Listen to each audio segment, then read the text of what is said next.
Episode 8 of Ahsoka is titled The Jedi, the Witch, and the Warlord, when it should have been called The Rise of Sabine Skywalker.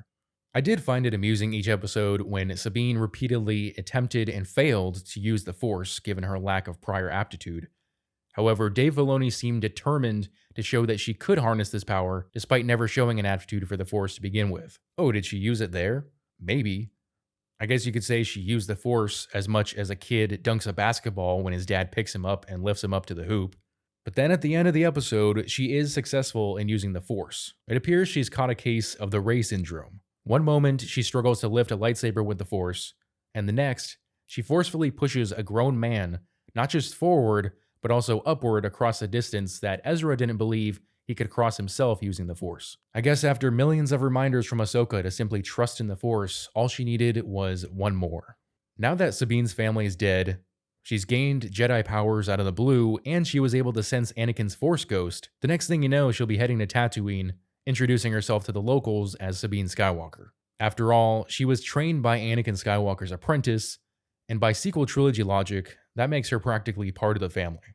Now, something I've been waiting for in the last few episodes finally happens. Ahsoka and Sabine finally address Sabine's betrayal in her quest to find Ezra. Ahsoka seems remarkably forgiving. But you know what? It's fine. Ahsoka tells Sabine that Anakin always stood by Ahsoka regardless of her actions. So I guess let's just forget that it was his unhealthy attachment to Ahsoka that partly contributed to his eventual fall to the dark side, leading him to join Palpatine and obliterate the Jedi Order, something Ahsoka is trying to rebuild with someone who until recently couldn't harness the Force. Simply standing by someone isn't inherently virtuous. In fact, that's a lesson that Obi-Wan Kenobi had to learn at the end of Revenge of the Sith, when he realized he would have to put down someone he didn't just regard as an apprentice, but a brother. It's frustrating that Dave Filoni seems to be justifying Sabine's actions without allowing for genuine character growth. Merely acknowledging that what she did was wrong, but acceptable, doesn't constitute development. And although Sabine does ultimately stay to assist Ahsoka in the fight, it feels more like a plot device engineered by Filoni than genuine character development on behalf of Sabine. Filoni seemingly wanted it to end up this way, where Ezra returns to the galaxy, but Ahsoka and Sabine are stranded on the world. I'm guessing leading into his movie or perhaps another series down the line. So when you consider how the plot of this series ended, in essence, Sabine traded one Jedi for a Jedi and a half, while also giving Thrawn a means to return to the galaxy. Now let's discuss the villains. Morgan Elsbeth didn't serve much purpose, and her character appeared relatively irrelevant despite the power-up at the end. The zombie stormtroopers, on the other hand, were awesome. My theory about them being created through magic to keep the troops alive instead of cloning was confirmed, and I know that that was a somewhat predictable twist, but still. The zombie shadow troopers were really cool too, and this is one of the few times in modern Star Wars where someone being stabbed in the abdomen with a lightsaber and surviving actually makes sense.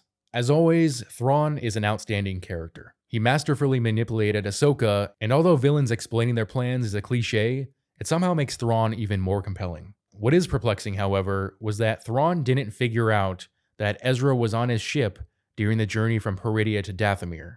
Now, yeah, we're talking about stormtroopers who are typically dumb, but we're also dealing with Thrawn, who possesses exceptional intelligence and knows how to worm his way into the mind of his opponents. Not to mention the Great Mothers, who can sense Jedi, so this oversight seems unusual. In terms of Thrawn's intentions regarding Dathomir, I don't know what the plot is for that going forward, unless he was just dropping the Great Mothers off to their new home, but I'm sure whatever comes next for Thrawn will be interesting. Now let's discuss Baylan Skoll, who simultaneously gets the least screen time in this episode, but is also involved in what could be the most interesting plotline.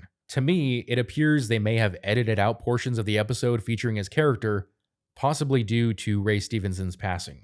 It seems like his character was meant to have a more substantial role moving forward. The storyline concerning him has the potential to be incredibly captivating, but he is a minor character in the Star Wars universe. So whether or not they will recast him or simply drop the plotline, I honestly have no idea. But Baylan's quest ultimately has led him to this planet, where he abandoned his apprentice Shin, who I guess is now going to lead the mercenaries, and he embarked on a journey through Peridea, and ended his journey standing atop a statue of the father pointing toward a beacon. Something to note here is that the statue of the sister had its head removed, which is kind of interesting. Now, context for these characters. The father was part of a Force-sensitive family called the Ones. He had 2 children, the daughter representing the light side of the Force and the son representing the dark side. The father brought them to the planet Mortis with his goal to maintain balance between them to protect the galaxy from their power. And so for eons, his daughter remained devoted to the light side while the son consistently challenged the father's authority. These characters appeared in 3 episodes of the Clone Wars where they tested Anakin to see whether or not he was actually the chosen one. And then the daughter made a couple small cameo appearances in Star Wars Rebels. And then at the end of this episode of Ahsoka as an owl. Why she's an owl? Well, during the Clone Wars episodes, she sacrificed her life force in order to give life back to Ahsoka, who had been killed. And the father and the son also died. So technically all 3 of the Ones are dead, but the daughter has a connection to Ahsoka. But with all 3 of these characters deceased, it raises questions about what power Baylan Skoll is seeking. Does the beacon lead him to Mortis? Is he going to attempt to resurrect the father or the son, or perhaps establish a connection with their Force ghosts if they have them, similar to Ahsoka's connection to the daughter? If the storyline continues, maintaining its significance while also considering the events of the sequel trilogy might be a challenge for Lucasfilm. Now, the father did have the power to erase memories, so as absurd of a MacGuffin as it might be, perhaps what they will do in order to keep the future of Star Wars aligning with the sequel trilogy canon is that the characters in Filoni's narrative will simply forget that their adventure took place. Obviously, this is purely speculative, but given the current circumstances, it's hard to predict what will happen with the story involving Baylan Skoll going forward.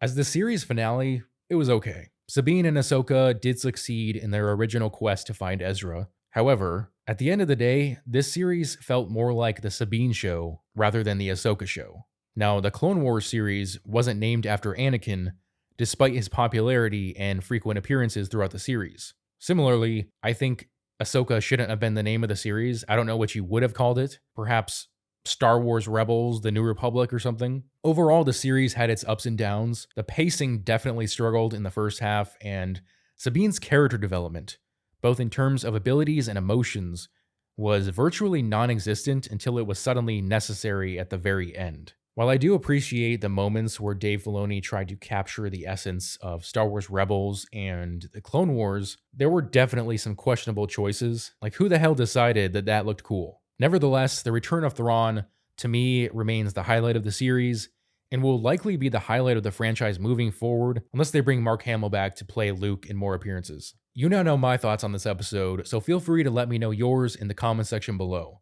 And if you haven't checked out my other Ahsoka reviews already, there will be a link to the playlist here. As always, if you enjoyed this video, please hit that like and subscribe button, as well as the notification bell so that you never miss out on a new video. Thanks for watching.